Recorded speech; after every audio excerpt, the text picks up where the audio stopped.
नमस्कार आप सभी को। दैनिक करंट अफेयर्स सेशन में स्वागत है आप सभी का। आज से आपको बोला गया था कि प्रश्नों की संख्या जो है वो नियमित बढ़ाई जाएगी और उसी क्रम में आज जो प्रश्नों की संख्या आपको देखने को मिलेगी, लगभग 15 प्रश्न यहाँ पर आपको देखने को मिलेंगे और धीरे धीरे इसकी संख्या हमें 20 तक करके लेके जाना है, क्योंकि ज़रूरी है कि अब जून माह में हम पहुँच चुके हैं और जून माह से इस 90 दिनों में पूरे एक वर्ष के घटनाक्रम को हमें कवर करना है। तो नवीनतम करंट अफेयर्स के साथ साथ जो पुराने करंट अफेयर्स हैं, पिछले माह के करंट अफेयर्स हैं, विगत माह की समसामयिक घटनाएं हैं, उसको भी हम यहाँ पे जगह दे सकें, उसको भी हम कवर कर सकें। तो एक औसत के रूप में आप कह सकते हैं 50%।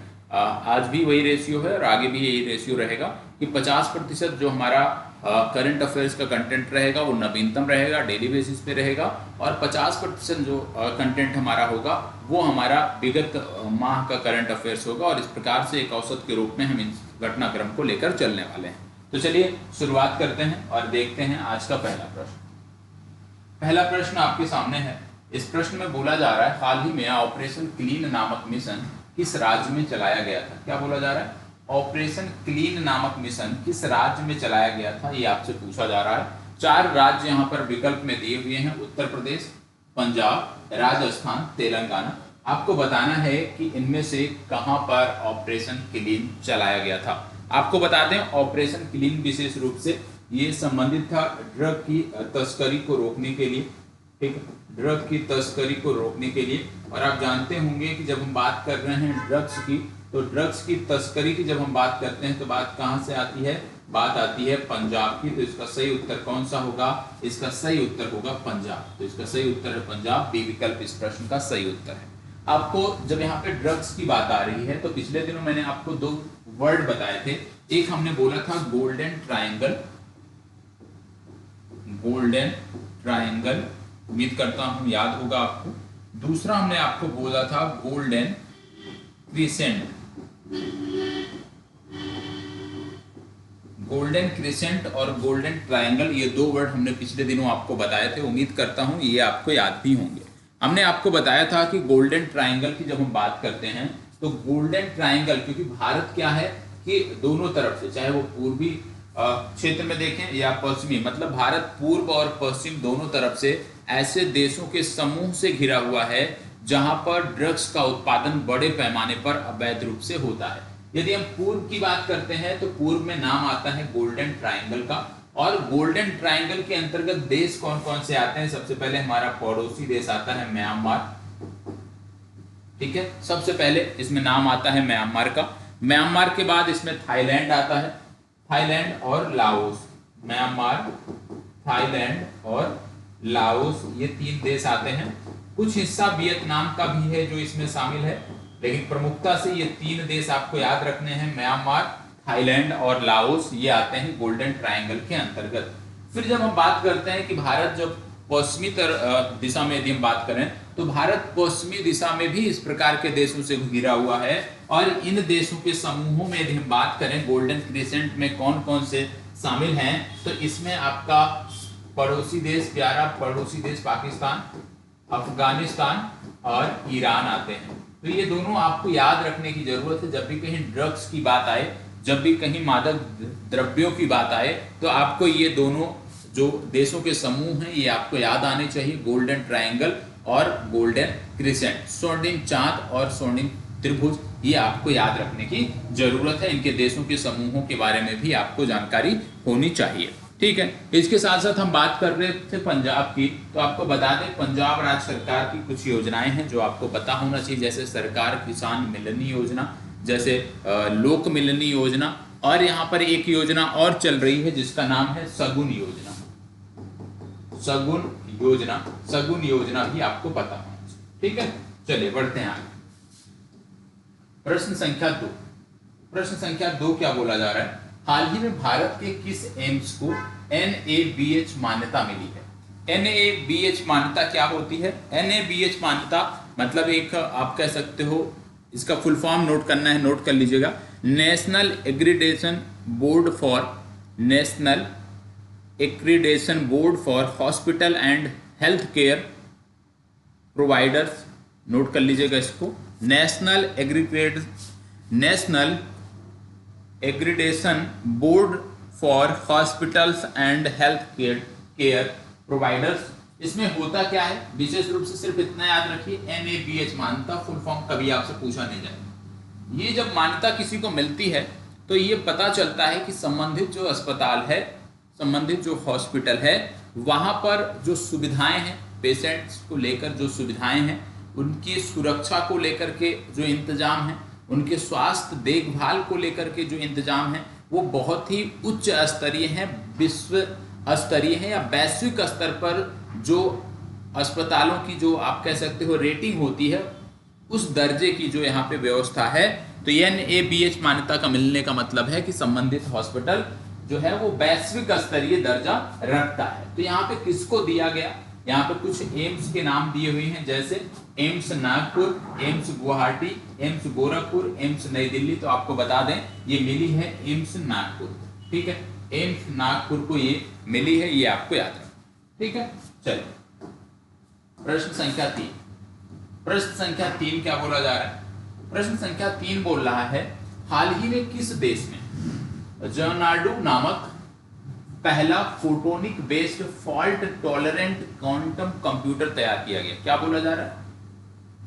ज़ेनार्डो नामक पहला photonic based fault tolerant quantum computer कहां पर तैयार किया गया है, आपको बताना है। 4 विकल्प हैं, इस्राइल, अमेरिका, चीन या कनाडा। ज़ेनार्डो नामक ये जो क्वांटम कंप्यूटर है, जो पहला विश्व का पहला photonic based fault tolerant computer है, इसको तैयार किसने किया है, ये आपसे पूछा जा रहा है। बताइएगा किसने तैयार किया है इसको, जवाब दीजिएगा।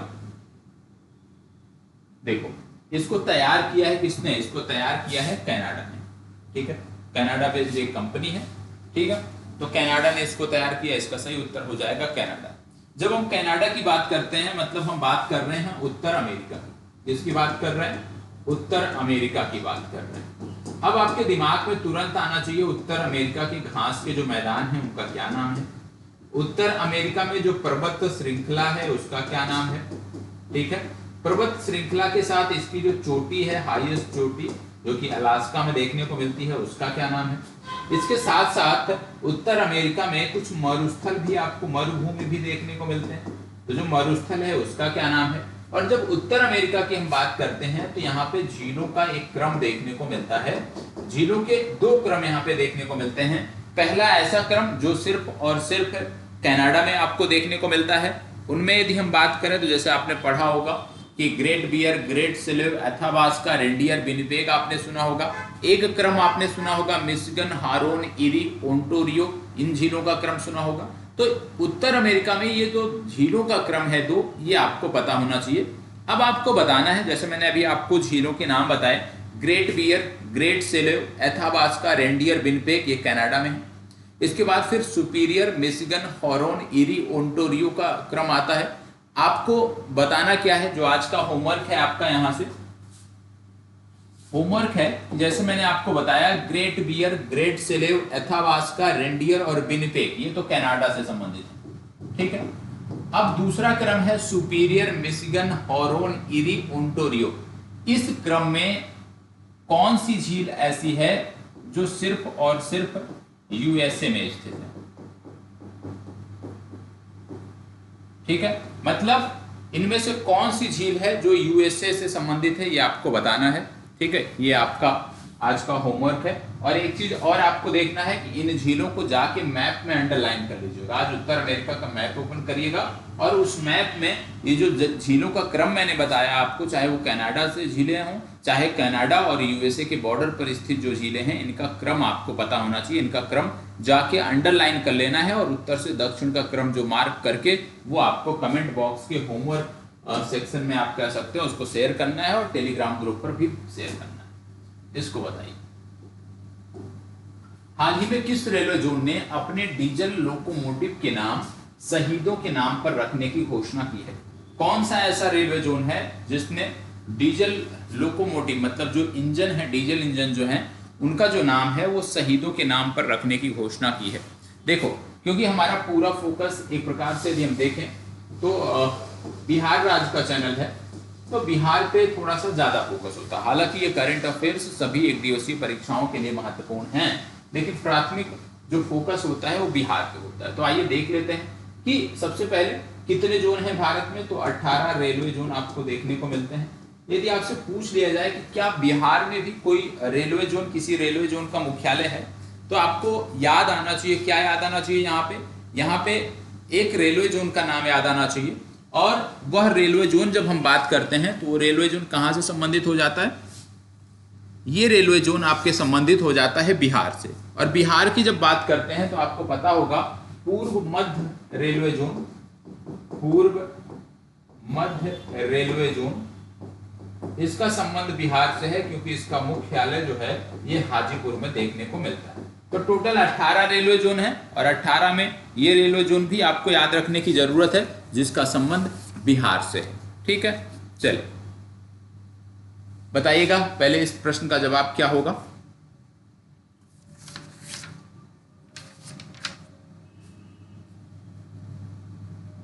चलिए इसका जवाब होगा उत्तर रेलवे। ठीक है, नोट कर लीजिएगा, नोट कर लीजिएगा। उत्तर रेलवे ने जो है ये घोषणा की है कि जो शहीदों के नाम हैं उनके नाम पे जो है, उनके नाम पे ये आगे कार्य करेंगे, उनके नाम पे जो डीजल लोकोमोटिव होंगे उनके नाम रखे जाएंगे। ठीक है, इसको बताइए। हाल ही में भारतीय खाद्य सुरक्षा एवं मानक प्राधिकरण ने किस शहर में राष्ट्रीय प्रशिक्षण केंद्र को देश को सौंपा है? मतलब FSSAI के बारे में आपने सुना होगा, उसी के बारे में यहाँ पे बात हो रही है।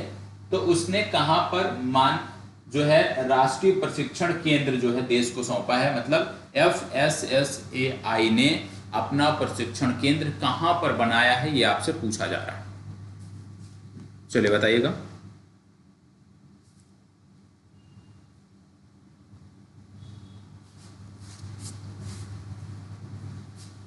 चलिए बताइएगा। और पिछले प्रश्न से जुड़ा हुआ कुछ फैक्ट में अभी छूट गया है, जैसे कनाडा से संबंधित, उसकी भी चर्चा यहीं पे हम कर लेंगे। पहले इसको आप बताएं।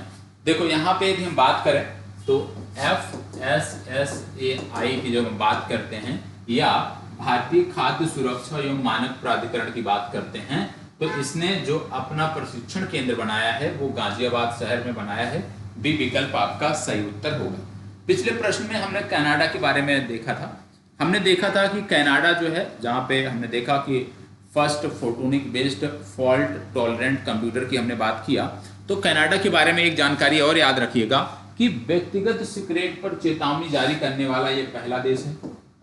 व्यक्तिगत सिक्रेट पर चेतावनी जारी करने वाला ये पहला देश है। अब ये होता क्या है व्यक्तिगत सिक्रेट पे?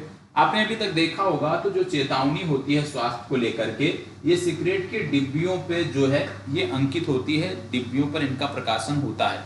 जो व्यक्तिगत सिगरेट जो उसमें होते हैं उसमें व्हाइट कलर का ही होता है, उसमें कोई चेतावनी नहीं दी होती। लेकिन विश्व का पहला देश बनने जा रहा है कनाडा, जो अब व्यक्तिगत सिगरेट पर भी चेतावनी, स्वास्थ्य से संबंधित जो चेतावनियां हैं वो जारी करेगा। मतलब जो अभी तक व्हाइट आपका सिगरेट देखने को मिलता था उस पर भी चेतावनियां आप देखने को मिलेंगी। और ऐसा करने वाला विश्व का पहला देश बना है कनाडा।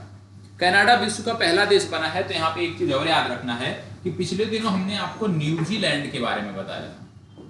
याद होगा आपको कि न्यूजीलैंड जो है इसने तंबाकू को लेकर के एक कानून पारित किया है और ऐसा करने वाला यह विश्व का पहला देश है। यह भी हमने आपको बताया था कि भाई धूम्रपान पर प्रतिबंध लगाने वाला विश्व का पहला देश है न्यूजीलैंड, और इसने प्रतिबंध जो लगाया है उससे संबंधित एक कानून पारित किया था और उसके कारण ये चर्चा में था। तो न्यूजीलैंड के बारे में भी आपको पता होना चाहिए क्योंकि ये दोनों मामले उससे जुड़ते हैं, चाहे वो कनाडा का हो व्यक्तिगत सिगरेट पर चेतावनी का, चाहे धूम्रपान पर प्रतिबंध लगाने वाला, दोनों मामले जुड़ते हैं। तो ये भी आपको पता होना चाहिए। अब न्यूजीलैंड की हम बात कर रहे हैं क्योंकि आप जानते हैं हमारे प्रधानमंत्री जी ऑस्ट्रेलिया के दौरे पर थे। ठीक है, सॉरी ऑस्ट्रेलिया भी गए थे, पापुआ भी गए थे। ठीक है, तो दौरे पे थे, मतलब इस रीजन में थे। तो न्यूजीलैंड भी हमारी परीक्षाओं के लिए महत्वपूर्ण हो जाता है। न्यूजीलैंड की जब हम बात करते हैं तो प्रमुखता से न्यूजीलैंड जो है वो दो प्रमुख द्वीपों पर विस्तारित देश है और ये इन दो द्वीपों को विभाजित करने वाली जो जल संधि है इसको बोलते हैं कुक जल संधि।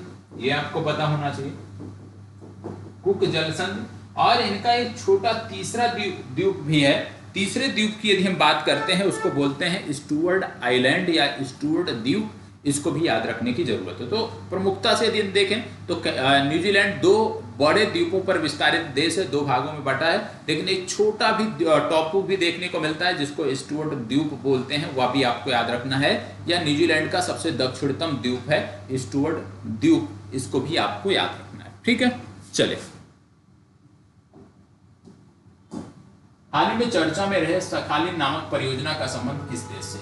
सखालिन परियोजना जो है विशेष रूप से तेल और गैस से संबंधित परियोजना है। यहाँ से भारी मात्रा में तेल और गैस निकाले जाते हैं। तो पूछा जा रहा है कि इसका संबंध किस देश से है, बताएं। पिछले दिनों लगातार ये चर्चा में था, तो जवाब दीजिएगा इसका।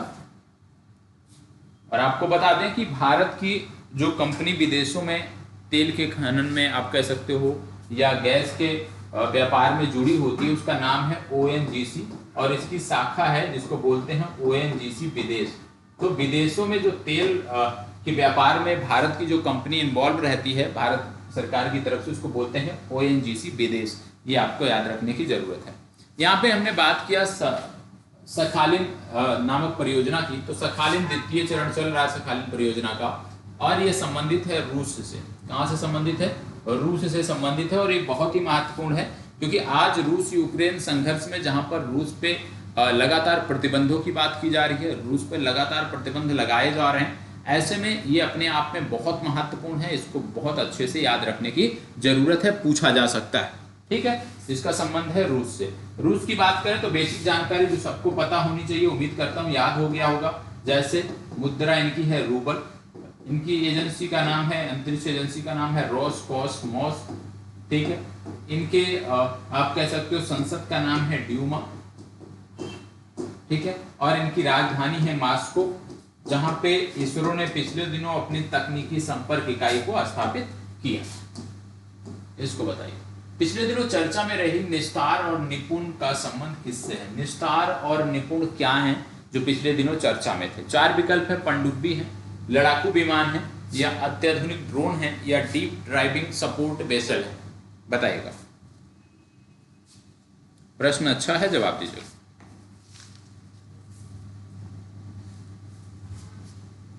देखो, निपुण और निस्तार की बात करें तो ये भारतीय नौसेना से संबंधित है। स्वदेशी रूप से विकसित डीप ड्राइविंग सपोर्ट वेसल है। मतलब यदि कोई पनडुब्बी है हमारी और वो पनडुब्बी कोई तकनीकी खराबी आ जाती है, मूवमेंट उसका नहीं हो पाता है, ठीक है, तो वो समुद्र की गहराई में है और उसमें कोई समस्या आ गई है, तो राहत और बचाव कार्यों के लिए, ठीक है, पनडुब्बियों को बचाने के लिए, पनडुब्बी पर जो कार्यरत सैनिक हैं हमारे, उनको सकुशल वापस निकालने के लिए जो डीप ड्राइविंग वेसल होता है, उसी को बोलते हैं हम। दो नए जो बनाए गए हैं स्वदेशी रूप से, उनका नाम है निस्तार और निपुण। तो निस्तार और निपुण क्या हो गए? डीप ड्राइविंग सपोर्ट वेसल हो गए, जो आपको याद रखने की जरूरत है। इसको बनाया किसने है, या भी आपसे पूछा जा सकता है। तो इसको बनाया है हिंदुस्तान शिपयार्ड लिमिटेड ने। ठीक है, हिंदुस्तान शिपयार्ड लिमिटेड ने, और ये कहां पे है? ये विशाखापट्टनम में है। ठीक है, Visakhapatnam based Hindustan shipyard limited ने इसको बनाया। आगे, पिछले दिनों चीन के वैज्ञानिकों ने क्लोन आधारित माया नामक जीव तैयार किया है। इसका संबंध किस प्रजाति से? आपने पढ़ा होगा ये जीव, इसका संबंध आर्कटिक से है, और क्योंकि ये लगातार विलुप्त हो रहे थे, तो इसी दिशा में चीन ने कार्य किया है कि इनको विलुप्ति से रोकने के लिए, कि ये विलुप्त ना हो पाए, इनकी आबादी को बचाए रखने के लिए चीन ने यह प्रयास किया है, चीन के वैज्ञानिकों ने यह प्रयास किया है। तो आपको बताना है कि इनमें से कौन सा है, एशियाई शेर, गैंडा, शुतुरमुर्ग या भेड़िया। देखो, सबसे पहले मैंने बोल दिया आर्कटिक से संबंधित है। ठीक है, अब आर्कटिक से संबंधित है तो एशियाई शेर हो नहीं सकते, क्योंकि एशिया शब्द जुड़ा हुआ है। गैंडा भी नहीं हो सकता, ठीक है, क्योंकि ये आर्कटिक क्षेत्र में नहीं पाए जाते हैं। क्या शुतुरमुर्ग हो सकता है? ये भी नहीं हो सकता, क्योंकि विशेष रूप से ये रेगिस्तानी क्षेत्रों से संबंधित होते हैं। अब बचा क्या यहाँ पे? भेड़िया। तो इसका सही उत्तर क्या है? इसका सही उत्तर है भेड़िया। तो माया नामक एक भेड़िया चीन के वैज्ञानिकों ने तैयार किया था पिछले दिनों, ये आपको याद रखने की जरूरत है। ठीक है, दुनिया का पहला यह आर्कटिक जीव है, ये आपको पता होना चाहिए। दुनिया का पहला आर्कटिक भेड़िया जो तैयार किया है, जिसका नाम है माया, किसने तैयार किया है? चीन द्वारा इसको तैयार किया गया। ठीक है, तो नोट कर लीजिएगा, दुनिया का पहला आर्कटिक भेड़िया माया, जिसको चीन ने तैयार किया। चलिए इसको बताइए। पिछले दिनों मॉक्सी नामक उपकरण ने मंगल ग्रह पर CO2 से ऑक्सीजन बनाने की उपलब्धि हासिल की। इसका संबंध किस देश की अंतरिक्ष एजेंसी से है? क्या बोला जा रहा है? मॉक्सी नामक उपकरण की बात हो रही है कि भाई मंगल ग्रह पर CO2 से ऑक्सीजन बनाने की उपलब्धि इसने हासिल की है। इसका संबंध किस देश की अंतरिक्ष एजेंसी से है? चलिए बताइएगा। मॉक्सी नामक जो उपकरण था जिसने मंगल ग्रह पर CO2 से ऑक्सीजन प्राप्त किया, बनाया, इसका संबंध किस देश की अंतरिक्ष एजेंसी से है, ये पूछा जा रहा है। देश का नाम पूछ लिया है। अब जरूरी है कि संबंधित अंतरिक्ष एजेंसियों का नाम आपको पता हो। जैसे रूस, मैंने आपको बोला रोसकॉसमोस, चीन CNSA, America NASA, Bharat ISRO. ठीक है। अब इसमें से कौन सी अंतरिक्ष एजेंसी का ये कार्य है? तो याद रखिएगा, ये नासा ने कर दिखाया था, तो इसका सही उत्तर है नासा। और नासा किस देश की अंतरिक्ष एजेंसी है? अमेरिका की, तो इसका सही उत्तर है अमेरिका। इसको बताइए। भारत के पहले स्वदेशी विमान वाहक पोत INS विक्रांत को किस शिपयार्ड से कमीशन किया गया?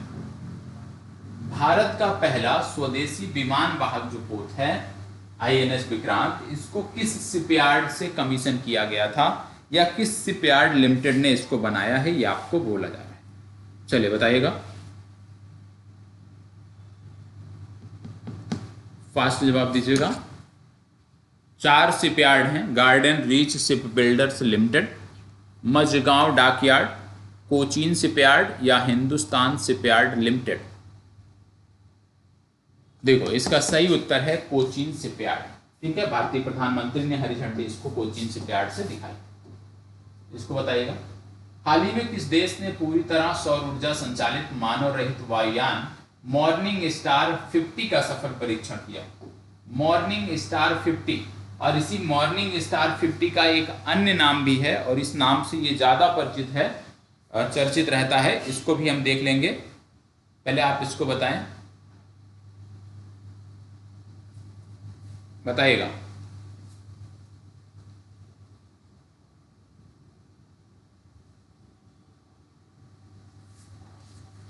इसका एक और नाम है क्यूमिंग।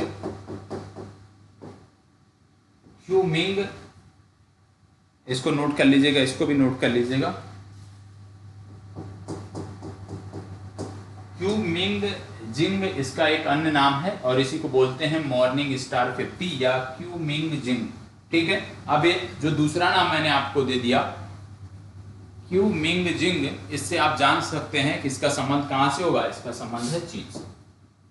ठीक है। तो मॉर्निंग स्टार या क्यूमिंग जिंग, ये दोनों नाम आपको पता होने चाहिए। इसको बताइए।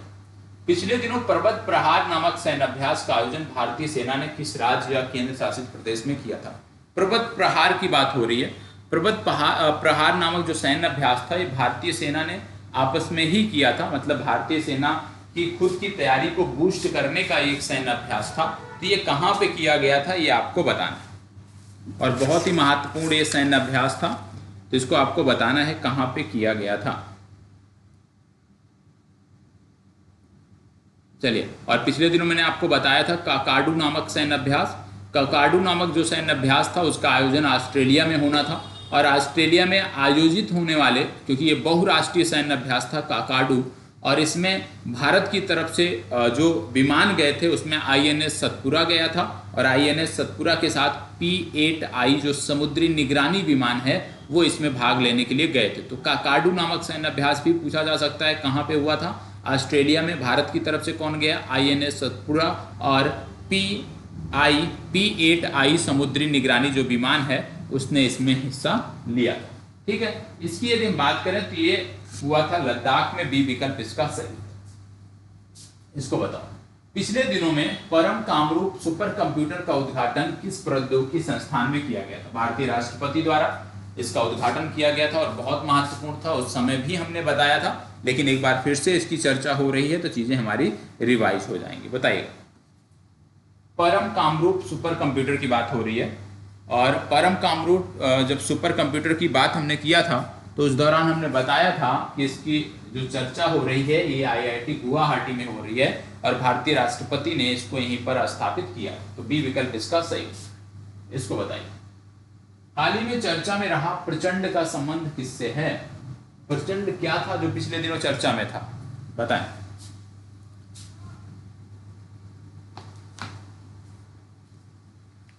बताइएगा।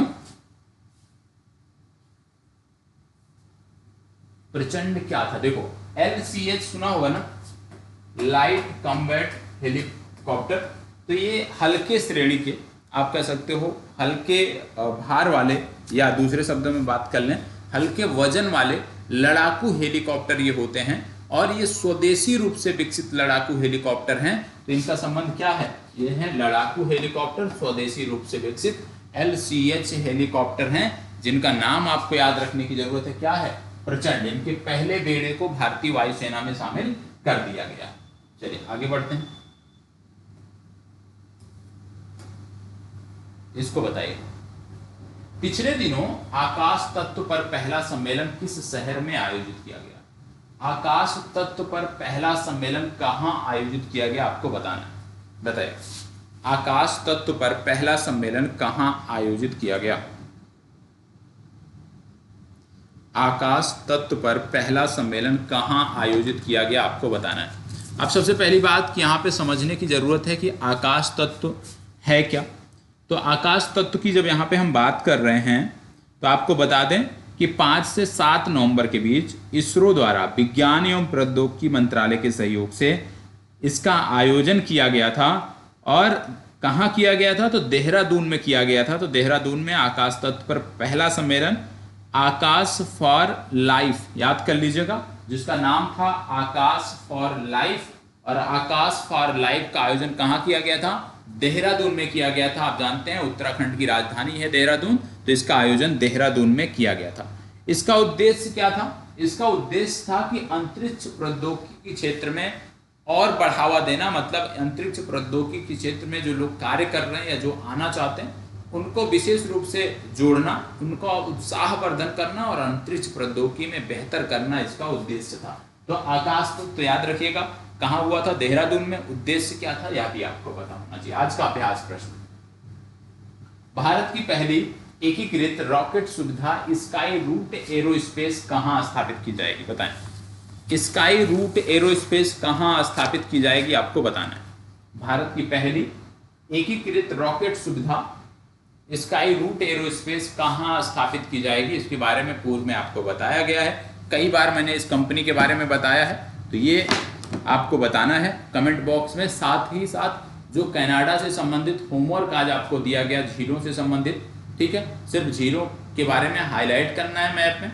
हाईलाइट करने के उपरांत शेयर करना है। साथ ही साथ यह भी बताना है कि कौन सी झीलें किस देश में स्थित हैं। ठीक है, चलिए धन्यवाद, मिलते हैं कल के सेशन में। तब तक इसी प्रकार हमारे साथ बने रहें और रात्रि 11 बजे के सेशन से जुड़ना ना भूलें।